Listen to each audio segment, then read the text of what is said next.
हुक्मरान इत्तेहाद में इख्तलाफात खुलकर सामने आ गए। बड़ी शख्सियत ने इस्तीफा दे दिया। शहबाज हुकूमत की मुश्किलात में कमी की बजाय इजाफा हो रहा है। दो इत्तेहादी जमातों ने मौजूदा रेकोडिक मंसूबे से मुतालिक मुतनाज़ा बिल का बाइकॉट कर दिया। इस हवाले से सेनेटर अरबाब उमर फारूक ने वजीर आजम की फ्लड रिलीफ कमेटी की रुकनियत से इस्तीफा दे दिया। उन्होंने अपना इस्तीफा वजीर आजम के दफ्तर को इरसाल कर दिया। सेनेटर अरबाब उमर फारूक ने कहा, कमेटी सैलाब से मुतालिक रिलीफ और नुकसानात के तखमीने के लिए कायम की गई थी। अफसोस कई माह गुजरने के बावजूद सैलाब से मुतालिक इजलास तलब नहीं किया जा सका।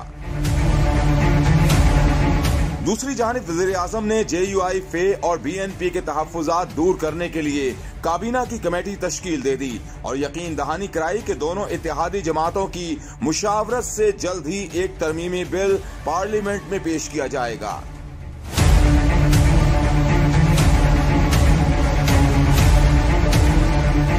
याद रहे कि सेनेटर उमर फारूक ने एक रोज कबल रेकोडिक से मुतालिक कानून साजी की मुखालफत की थी।